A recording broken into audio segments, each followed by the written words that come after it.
అధ్యాయం లూకా సువార్తలో ఒక ఆత్మీయురాలు గురించి ఈ విధంగా రాయబడి ఉంది. రండి చూద్దాం. నువ్వు బలంగా ఉండాలని దేవుడు కోరుతున్నాడు. కానీ ఎందుకు కొంతమంది బలహీనంగా ఉంటారు? 13వ అధ్యాయము 10వ వచనం నుంచి చదువుతున్నాను.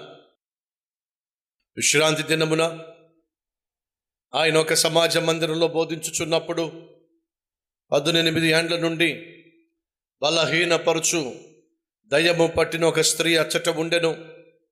ఆమె నడుము వంగిపోయి ఎంత మాత్రమును చక్కగా నిలువబడలేకుండెను.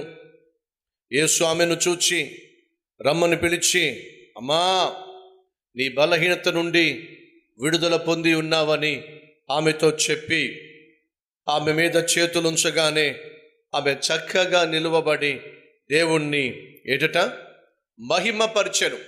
సమాజ మందిరంలో దేవుణ్ణి ఆరాధించటానికి ఒక ఆత్మీయురాలు వచ్చింది. దేవుని మందిరానికి వచ్చినప్పటికీ కూడా ఆమెకి దెయ్యం పట్టింది. అంటే అర్థం ఏమిటి? దెయ్యం పట్టిన వాళ్ళు కూడా మందిరానికి వస్తారు. సహోదరులు దెయ్యం పట్టే వాళ్ళు కూడా మందిరానికి వస్తారు. ఈమెకి పట్టిన దెయ్యం ఏమిటాయా అంటే బలహీనపరచు ఆత్మ. మనలో కొంతమంది కాసేపు బలంగా ఉంటారు, ఒకరోజు ఆత్మీయంగా బలంగా ఉంటారు, 2 రోజులు బలంగా ఉంటారు. నేను ప్రభు కొరకు జీవిస్తా, పరిశుద్ధంగా జీవిస్తా, రోషం కలిగి జీవిస్తా, ప్రార్థనాపరుడుగా జీవిస్తా, పౌరుషం కలిగి జీవిస్తా, ప్రభు సాక్షిగా జీవిస్తా, చాలా తీర్మానాలు తీసేసుకుంటారు. కానీ ఏమవుతుందో ఏమో సడన్గా ఏదో ఒక పాపానికి లోబడిపోతారు, లొంగిపోతారు. ఇక ఏడవడం మొదలు పెడతారు. ప్రభువా మళ్ళీ పడిపోయాను, ప్రభువా మళ్ళీ దీనికి లొంగిపోయానయ్యా, మళ్ళీ ఈ పాపానికి బానిసనైపోయానయ్యా, మళ్ళీ ఈ పాపంలో బందీనైపోయానయ్యా, ప్రభువా నన్ను క్షమించయ్యా, ప్రభువా నన్ను మన్నించయ్యా మొదలు పెట్టేస్తారు. మరి దేవుని సన్నిధిలో చాలా రోషంగా ప్రార్థన చేసావు కదా, పౌలులాగా జీవిస్తానన్నావు కదా, పేతురులాగా ప్రకటిస్తానన్నావు కదా, తిమోతిలాగా దేవుని కోసం రోషం కలిగి జీవిస్తానన్నావు కదా, మరి ఏమైందంటే ఏం చెప్పమంటావు ప్రభువా? నీకు తెలుసు కదా ప్రభువా, నాకు ఒక వీక్నెస్ ఉంది. ఏమిటి ఆ వీక్నెస్? అదే అడుగుతున్నా.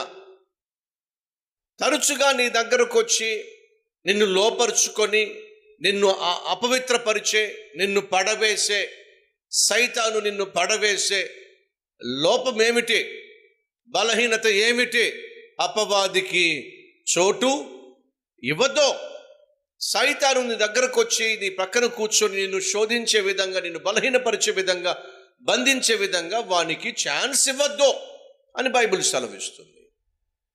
మరి ఎందుకని నీ జీవితంలో సైతాను మాటికి వచ్చి నిన్ను బలహీనపరుస్తున్నాడు? అలా బలహీనపరచడానికి నువ్వు ఇస్తున్న అవకాశం ఏమిటి? ఏ ఏరియాలో సైతాను నిన్ను బలహీనపరుస్తున్నాడు? ఎక్కడ నిన్ను సైతాను బలహీనపరుస్తున్నాడు? ఏ విషయంలో నువ్వు మాటికి సైతానుకు లొంగిపోతున్నావు? దాన్ని కానీ నువ్వు జయించకపోతే, దాన్ని కానీ నువ్వు దేవుని శక్తితో ఎదిరించకపోతే, అపవాదిని ఎదిరించండి, అప్పుడు వాడు మీ దగ్గర నుంచి ఆరిపోతాడు. నువ్వు ఎదిరించకపోతే వినో, ఆ బలహీనతకు నువ్వు బానిసమైపోతావు. ఏ బలహీనతకు నువ్వు బానిసమయ్యావో దానికి బందీవైపోతావు. దేనికైతే నువ్వు బందీవైపోతున్నావో దానికి నువ్వు బలైపోతావు. కాబట్టి ప్రభువు పేరట మనవి చేస్తున్నా, నీ జీవితంలో సైతానుకు ఎక్కడ తావిస్తున్నావో, ఏ బలహీనతకు తావిస్తున్నావో దాని విషయంలో ఈరోజు ప్రభు యొక్క శక్తిని పొందుకొని బలవంతుడు కావలసినటువంటి బాధ్యత నీ మీద ఉన్నది. మర్చిపోదు సుమా. దేవుని మందిరానికి వచ్చింది, దేవుణ్ణి ఆరాధించడానికి వచ్చింది, కానీ తనకున్నటువంటి బలహీనత ఏమిటంటే ఎంత మాత్రము చక్కగా నిలువబడలేదు. ఈరోజు మనలో కొంతమంది చక్కగా నిలబడలేకపోతున్నారు. బ్రదర్, నేను ప్రభు కోసం నిలబడలేకపోతున్నాను బ్రదర్, పరిశుద్ధంగా నేను నిలబడలేకపోతున్నాను బ్రదర్, ప్రభు సాక్షిగా నేను నిలబడలేకపోతున్నాను బ్రదర్, ప్రార్థనాపరుడుగా నేను నిలబడలేకపోతున్నాను బ్రదర్. ఎందుకు నేను నిలబడలేకపోతున్నావు? నాలో స్థిరత్వం కరువయింది బ్రదర్, నాలో ఆత్మీయత కరువయింది బ్రదర్. మాటికి లొంగిపోతున్నాను, మాటికి వంగిపోతున్నాను, సైతానుకు దొరికిపోతున్నాను. ఎందుకు లొంగిపోతున్నావు? ఎందుకు వంగిపోతున్నావు? ఎప్పటి నుంచి ఇదే? ఇప్పటి నుంచి కాదు బ్రదర్, ఎప్పటి నుంచో.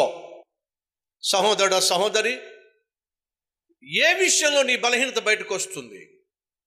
ఎప్పుడు నీ బలహీనత బయటకు వస్తుంది? ఎక్కడ నీ బలహీనత బయటకు వస్తుంది? ఒకసారి ఆలోచించు. సిగరెట్ కాల్చడంలోనా, డ్రగ్స్ తీసుకోవడంలోనా, సారాయి తాగడంలోనా, బూతు సినిమాలు చూడడంలోనా, లేదా ఒక అమ్మాయి పరిచయం అయితే చాలు, ఒక అబ్బాయి పరిచయం అయితే చాలు, కాస్త చనువుగా మాట్లాడితే చాలు? అడుగుతున్నా, ఎక్కడ నీ వీక్నెస్? కాస్త డబ్బు సంపాదించడం మొదలు పెడితే చాలు, ఇక చెయ్యి ఆగదు, కాలు ఆగదు. ఏది నీ జీవితంలో బలహీనత? ఆ స్త్రీ 1 సంవత్సరం కాదు, 2 సంవత్సరాలు కాదు, 3 సంవత్సరాలు కాదు, ఎన్ని సంవత్సరాలు? 18 ఏండ్లు, 18 సంవత్సరాలు ఎంత మాత్రం నిలబడలేకపోయింది. 18 సంవత్సరాలు ఆ స్త్రీ వంగిపోయిందండి. ఈరోజు మన మధ్య ఉన్నారా? సంవత్సరాలు గడిచిపోతున్నా సరే ఆ పాపాన్ని నువ్వు జయించలేకపోతున్నావు. అడుగుతున్నా, ఎంతకాలంగా నువ్వు ఆ పాపానికి బానిసగా జీవిస్తున్నావు? ఎంతకాలంగా ఆ అలవాటుకు బందీగా జీవిస్తున్నావు?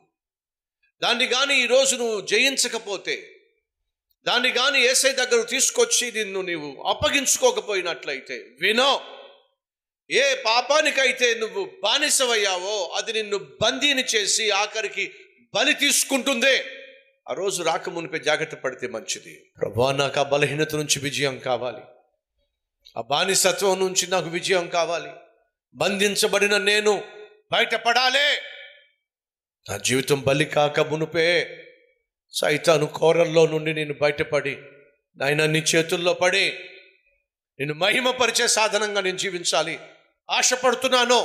నా కోసం ప్రార్థన చెయ్యండి అన్నవారు ఉన్నట్లయితే మీ హస్తాన్ని ప్రభు చూపిస్తారా?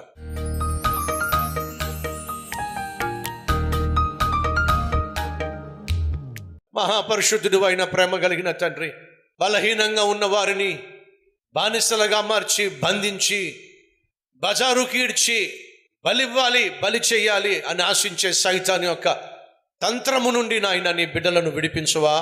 18 సంవత్సరాలుగా ఎంత మాత్రము నిలబడలేనటువంటి బలహీనపరచు దెయ్యము పట్టిన స్త్రీ నీ సన్నిధికి వచ్చినప్పుడు ఆమె బలహీనతను చూసి ఆమెను పిలిచి, అమ్మా నా దగ్గరికి రా, బలహీనపరచు ఆత్మను బంధిస్తా. అయ్యా, ఈరోజు నీ బిడ్డలు ప్రభు నీ దగ్గరకు వచ్చారయ్యా. మాలో ఉన్న ప్రతి బలహీనతను, సైతాను మాలో విత్తిన ప్రతి పాపిష్టి విత్తనాన్ని ఈ సమయంలో నాయన వేరుతో సహా తీసేసి, ప్రతి విధమైన బలహీనత నుండి, బానిసత్వము నుండి, బంధకాల నుండి మమ్మల్ని అందరినీ కూడా విడిపించి, అయ్యా మేము నీ కొరకు నిలబడే జీవితం దయచేయండి, నిన్ను మహిమపరిచే జీవితం దయచేయండి. ఈరోజు ఎవరెవరైతే నాయన తమ తప్పును ఒప్పుకొని, తమ బలహీనతను ఒప్పుకొని నీ బలాన్ని పొందుకోవాలని నీ సన్నిధికి వచ్చి తమ జీవితాన్ని అంకితం చేస్తూ తమ హస్తాన్ని నీకు చూపిస్తున్నారో, అయ్యా వారు చేయబట్టుకోయా. ఇది మొదలుకొని నాయనా నీ సాక్షిగా జీవించే కృపనివ్వమని యేసు నామం పేరట వేడుకుంటున్నాం తండ్రి. ఆమెన్.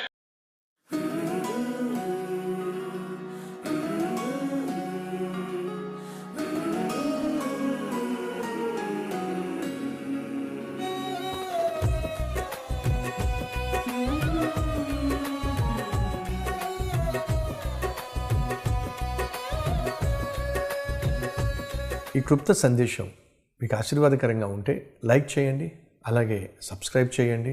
అంతేకాకుండా కామెంట్ పెట్టండి, 10 మందికి షేర్ చేయమని మనవి చేస్తూ రేపు మళ్ళీ కలుసుకుందాం. సెలవు.